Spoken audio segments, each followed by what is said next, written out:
विनीता जी का सवाल है और इन्होंने पूछा है सीआईई ऑटोमोटिव के बारे में, क्या इसमें बॉटम फॉर्मेशन हो गया है पूरा या अभी नई खरीदारी के लिए और इंतजार करना है? 1 साल का इनका नजरिया है। और क्या इस सेक्टर में, खासतौर पे ऑटो एंसिलरी में, ये अभी बने रहने का, नया निवेश करने का समय है? मुझे लगता है ऑटो एंसिलरी में बहुत नेगेटिव हो गया है, लेकिन फिर भी अभी भी पेशेंस तो चाहिए। और वो भी बात है कि ऑटो एंसिलरी में इन्वेस्ट करना ज़्यादा बेटर रहेगा मेरे ख्याल से। सीआई ऑटोमोटिव इस पे ज़्यादा वैल्यूएशन तो नहीं लगता मुझे राजीव जी, और ठीक-ठाक रिज़ल्ट तो अभी आया नहीं है, रिज़ल्ट आने दीजिए। क्योंकि पिछले 3-4 क्वार्टर से तो सेल्स डिग्रोथ दिख रहा है। तो देखते हैं कितना और डिग्रोथ हो सकता है, बट मोस्टली जो सुनाई पड़ रहा है कि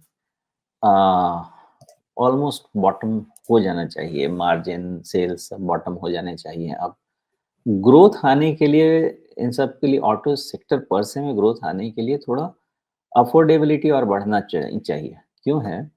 देखिए, ये जो होता है ना, जो मार्जिनल प्रोपेंसिटी है, वो थोड़ी सेंसिटिविटी जिसको हम बोलते हैं। सेंसिटिविटी ऑटो सेक्टर में जो मास कंजम्पशन लेवल होता है, जो कि इकोनॉमी और नॉन प्रीमियम सेगमेंट है, चाहे वो टू व्हीलर हो या फोर व्हीलर हो, उसमें इंटरेस्ट रेट सेंसिटिविटी बहुत हाई होती है। लेकिन जब आप प्रीमियम सेगमेंट में जाएँगे, फॉर एग्ज़ाम्पल मान लीजिए कि आप 5 लाख के ऊपर बाइक सेगमेंट में जाएँगे या आप 50 लाख के ऊपर कार सेगमेंट में जाएँगे, तो यहाँ पे इंटरेस्ट रेट सेंसिटिविटी कुछ खास मायने नहीं रखती है। लेकिन 50 लाख के नीचे का कार, 5 लाख के नीचे का बाइक, ये सब सेगमेंट क्या है, इसमें इंटरेस्ट रेट सेंसिटिविटी बहुत प्ले करती है। तो जब तक थोड़ा ऑटो लोन्स और सस्ते नहीं होंगे, बहुत ज़्यादा ऑटो सेल्स ठीक चल रहे हैं, लेकिन बहुत ज़्यादा इसमें ग्रोथ नहीं आएगा। और बहुत ज़्यादा जब तक ग्रोथ नहीं आएगा, अभी तो खाली इन्वेंटरी क्लियर हुआ है। तो जब तक बहुत ज़्यादा नया ग्रोथ नहीं आएगा, ऑटो एंसिलरीज़ का भी सेल्स बहुत नहीं बढ़ेगा।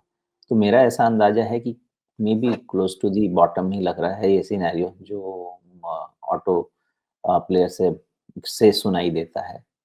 1, 2, 3 क्वार्टर और खराबी रह सकती है, उसके बाद चीज़ें शायद ठीक होना शुरू हों इन सेक्टर्स में।